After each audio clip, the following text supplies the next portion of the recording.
Facebook पर मैंने लिखा था कि दीपावली के पावन अवसर पर आप सभी के लिए एक तंत्र का अद्भुत प्रयोग यूट्यूब पर लेकर आ रहा हूं। सरल है, सहज है और काम भी करता है, अद्भुत कार्य करता है। वैसे मैं इसको 5 साल से बताता आ रहा हूं, लेकिन YouTube पर पहली बार ही बता रहा हूं। लेकिन YouTube पर बताने के बाद भी काम करेगा ही करेगा। कोई विशेष आडंबर नहीं है, बस कुछ सामग्री चाहिएगी और आपको अपने लगन चक्र, अपनी जन्म पत्री का पता होना चाहिए। कौन सा ग्रह कहां स्थित है, किस लगन की जन्म पत्री है। ये कोई विशेष कार्य नहीं है, इसीलिए आज 5 दिन पहले मैं ये वीडियो अपलोड कर दे रहा हूं, ताकि 5 दिन में कोई मित्र नहीं जानता हो कि जन्म पत्री कैसे बनती है, लगन कैसे निकलता है, तो कोई भी ऐप डाउनलोड करके सीख पाए। यूट्यूब पर बहुत से शॉर्ट वीडियो भी आपको मिल सकते हैं, और जो मेरे से पिछले सभी चैनलों से जुड़ा हुआ है उसको तो पता ही होगा, मैंने कई बार पिछले चैनलों पर ये बताया है, सिखाया है। ब्लैक बोर्ड पर चार्ट बना के भी दिखाया था मैंने कि कैसे लगन निर्धारित करते हैं, कैसे राशि निर्धारित करते हैं। खैर वो विषय नहीं है। यदि आपके पास जन्म पत्री है तो भी सही है, किसी से पूछा हुआ तो भी सही है, और यदि नहीं है तो कोई भी ऐप प्ले स्टोर से डाउनलोड कर लीजिए, एस्ट्रो छेद या जो भी आपको उचित लगे, और वीडियो बनाना, कुंडली बनाना आप सीख सकते हैं वीडियो के द्वारा। आपको सिर्फ वो चार्ट चाहिए, फलादेश वगैरह कुछ नहीं करना है इसमें। ये नहीं है कि आपने कुंडली देखनी आनी चाहिए, वो तो बड़ा कठिन कार्य है। सिर्फ वो लगन चक्कर आपको मिल जाएगा, आपका काम हो जाएगा। मुहूर्त क्या रहेगा? 20 अक्टूबर का दिन रहेगा, 21 अक्टूबर का नहीं रहेगा। दीपावली आप किसी दिन भी मनाइए, उसमें मेरे को कोई ऐतराज नहीं है, मेरे को कोई उससे कोई द्वेष, कोई विद्वेषण नहीं है। लेकिन अमावस्या की रात्रि को ही ये प्रयोग होता है, और अमावस्या की रात्रि 20 तारीख को है। 21 तारीख को शाम 5 बजे प्रतिपदा लग चुकी होगी, तो 21 तारीख की रात्रि को अमावस्या नहीं होगी। 20 तारीख शाम 3 बजे से अमावस्या लग रही है, जो कि 21 तारीख को 5 बजे तक है। तो ये प्रयोग आप 20 तारीख को ही कर पाएंगे। यदि आप दीपावली का पूजन और आपके घर में दीपावली का पर्व 21 तारीख को मनाया जा रहा है, तो भी आप 20 को ही करिए, 21 को वो आप मना सकते हैं, वो आपकी इच्छा पर निर्भर है। करना क्या है? यदि आप पूरा पूजन कर रहे हैं दीपावली का 20 तारीख को ही, तो ठीक है, नहीं तो एक दीपक लगा लेना है, साक्षी दीपक जिसको कहते हैं। एक या तो अष्टगंध चाहिएगा आपको, या आपको लाल चंदन चाहिएगा। लाल चंदन ले लीजिए या अष्टगंध। लाल चंदन हर शहर में उपलब्ध होता है। अनार के पेड़ का एक डंडा चाहिएगा आपको, कलम कह देते हैं जिसको, डंडी कह देते हैं, टहनी कह सकते हैं। इतनी से भी काम चल जाएगा, बड़ी भी ले सकते हैं। इतना विस्तार से इसीलिए बता रहा हूं, बाद में लोग प्रश्न बहुत करते हैं, लेकिन अब की बार कोई प्रश्न न करे, मैं यही बता रहा हूं बस। इसके बाद मैं कोई उत्तर फेसबुक पर, व्हाट्सएप पर या कमेंट बॉक्स में नहीं दे पाऊंगा। मैं यही पूर्ण विस्तार से वीडियो डाल रहा हूं, और जो मैं बताऊंगा उतना ही करना है, उससे अलग कुछ करना भी नहीं है। अनार की कलम ले लेनी है, टहनी 5 दिन पड़े आप कहीं से व्यवस्था करवा लीजिए, नहीं तो फिर सोने का तार लेना पड़ता है, काफी महंगा सोना तो बढ़ता जा रहा है। अनार की व्यवस्था कर ले। भोजपत्र ले लेना है, भोजपत्र शहर में बड़े आराम से मिलता है, छोटे शहर में भी मिलता है, बड़े शहरों में तो मिलता ही है। भोजपत्र ले लेना है, या तो अष्टगंध की शाही बना लेनी है, या लाल चंदन की शाही बना लेनी है, वो आपकी इच्छा है। अष्टगंध की बनाना चाहिए अष्टगंध की बनाइए, लाल चंदन की बनाना चाहे लाल चंदन की बनाइए। साक्षी दीपक जला लेना है। मुहूर्त रहेगा शाम 7:15 PM से लेकर 20 तारीख को शाम 7:15 PM से लेकर रात्रि 9 बजे तक, लगभग 1 घंटा और 45 मिनट का मुहूर्त है। स्थिर लगन है, वृषभ लगन है। ये काम 15 मिनट में ही हो जाता है, 15 मिनट से ज्यादा इसमें लगते नहीं है। भोजपत्र पर प्रथम आपने क्या करना है? आचमन करना है, पवित्रीकरण करना है, वो आप यूट्यूब पर दे सकते हैं। ओम पवित्र पवित्र व सर्वावस्थाम गतो पीवा, यह समृद्ध पुंडरीकाक्षम शय बाह्याभ्यंतरा सूचि। आचमन करना है, आसन पर जल छिड़क लेना है, 3 बार प्राणायाम करना है, 3 बार कपालभाति, 3 बार अनुलोम विलोम।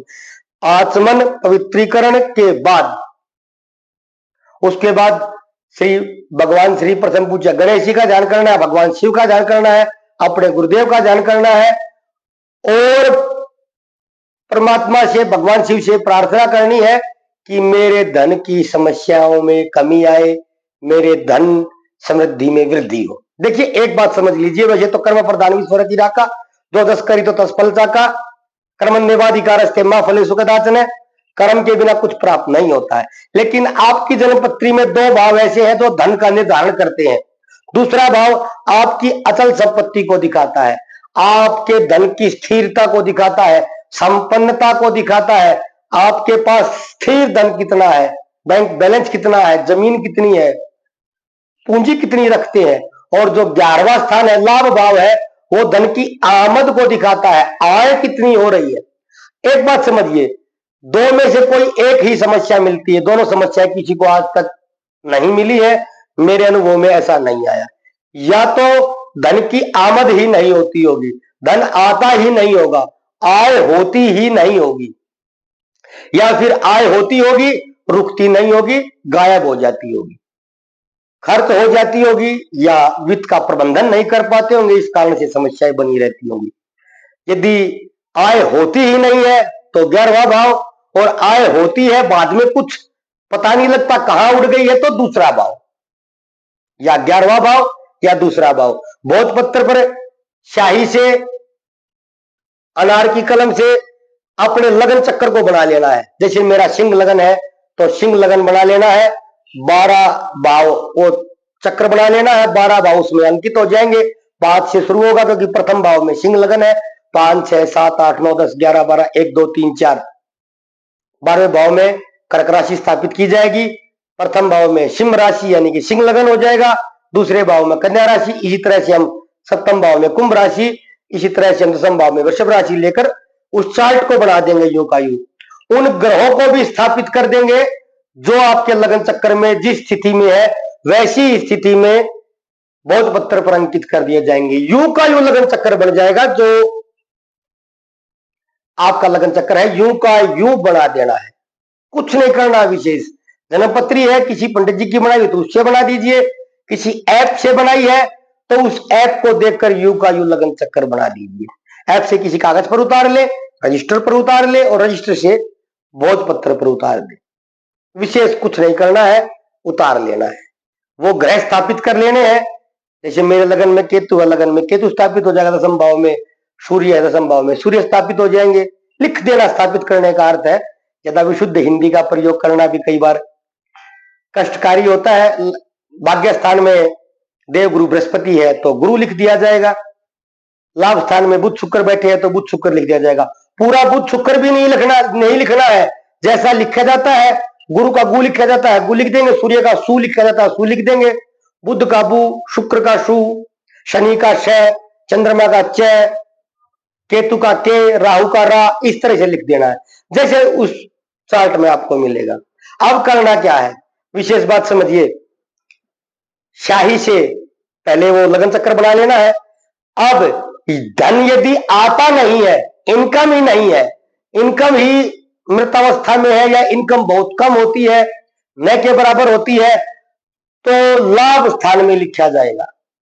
और यदि इनकम होती है लेकिन पता नहीं कहां चली जाती है, धन स्थिर नहीं होता है, संपन्नता बढ़ती नहीं है, तो धन स्थान में लिखा जाएगा। इनकम होती नहीं तो लाभ स्थान में लिखा जाएगा। क्या लिखा जाएगा, लगन चक्कर बना लिया है, ये निर्धारित पहले 5 दिन में कर लेना है कि मेरा लाभ भाव यानी कि 11वां भाव यानी कि आय भाव पीड़ित है या धन भाव पीड़ित है। जैसे मेरा भगवान शिव की कृपा से दोनों भाव ठीक है, आता भी है रुक भी जाता है, लेकिन आता नहीं है तो 11वां भाव लाभ स्थान, और रुकता नहीं है तो दूसरा भाव धन स्थान। इनमें से किसी एक में लिखना है, रीम लिखना है के नीचे रे बड़ी की मात्रा बिंदु, रीम जो बीज मंत्र है, रीम जो नवान मंत्र में भी एम रीम लिखना है। आप गूगल पर देख लें और किसी भी बीज मंत्र की वीडियो देख लें, आपको लिखा मिलेगा। मेरे पास तो ये व्यवस्था है नहीं कि मैं यहाँ पर कहीं अंकित करके आपको दिखा पाऊं। एक अक्षर का बीज है रीम, है के नीचे रे बिंदु मात्रा रीम लिख देना है।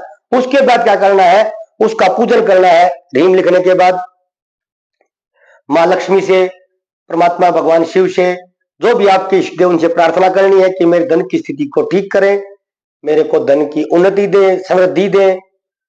उसके बाद भोजपत्र को दिया दिखाना है, अक्षत अर्पित करने हैं, और कोई सुगंधित आप अर्पित सिंदूर वगैरह करना चाहे कर सकते हैं। हाथ जोड़कर उनकी पूजा करनी है, उस भोजपत्र से प्रार्थना करनी है, और उस भोजपत्र को एक बार फोल्ड करके मां भगवती लक्ष्मी के चित्र के नीचे रख देना है। मां भगवती लक्ष्मी का चित्र पहली बात तो हर घर में होता है, नहीं तो दिवाली को लेकर आते हैं, और नहीं है तो जिस भी इष्ट देवता की प्रतिमा है, विग्रह है, उनके नीचे रख देना है। लेकिन शास्त्र में, ये तंत्र शास्त्र में जहां से ये उपाय मैंने लिया है, वहां पर मां लक्ष्मी के विग्रह का वर्णन है। अतः मां लक्ष्मी के विग्रह के नीचे रखें। मां लक्ष्मी का विग्रह नहीं है तो गणेश जी का होगा, गणेश जी का नहीं है तो जिसका भी है उसके नीचे रखे। कोई न कोई तो होगा ही, कोई नहीं है तो आप सनातन धर्मी कैसे है फिर। विग्रह के नीचे रख देना है, पूरे वर्ष ऐसे ही रखा रहने देना है जैसे रख दिया है। आप अपनी पूजा अर्चना नित्य रूटीन में करते रहें, और वो भोजपत्र वहीं रखा रहेगा।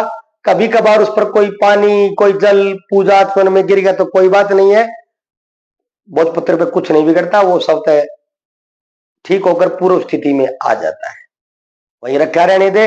अगले साल पुनः इस वीडियो को डालूंगा, तब बताऊंगा कि इस भोजपत्र का क्या करना है। अगली दीपावली से पहले पुनः डालूंगा। अब हर साल इस उपाय को मैं बताता जाऊंगा। अगर अच्छी महादशाएं हैं तो एक ही साल में पूर्ण परिणाम प्राप्त होगा, और महादशाएं, अंतर्दशाएं खराब चल रही है, जैसे केतु की है या शनि की है, शनि 6-8-12 में है, या 6-8-12 में से किसी भाव की अंतर्दशा महादशा है, तो 2-3 साल अवश्य लग जाते हैं, लेकिन परिणाम प्राप्त अवश्य होगा। 50 रुपए का खर्च है नहीं, और 15 मिनट से ज्यादा लगने नहीं है। मुहूर्त मैंने बता दिया है, 7:15 से लेकर रात्रि 9 बजे तक लगभग 1 घंटा 45 मिनट का मुहूर्त। 20 तारीख की रात्रि को उपाय होगा। रीम बीजाक्षर का लेखन आपने करना है। पहले लगन चक्र बना लेना, अपनी कुंडली बनाकर अपनी कुंडली पर, अपनी जन्म पत्री पर तंत्र का प्रयोग किया जाएगा। रीम बीज मंत्र लिख देना है, मां भगवती के चित्र के नीचे रख देना है। इतना ही है, इससे ज्यादा कुछ नहीं है। बताने में, विस्तार करने में 13 मिनट लग गए, नहीं तो 1 मिनट से ज्यादा बताने में लगता नहीं है। रख दीजिए। यदि अच्छी महादशा अंतर्दशा प्रारब्ध अनुसार हुई, ईश्वर की कृपा हुई, तो अगली दीपावली तक आपको 100% लाभ मिलेगा।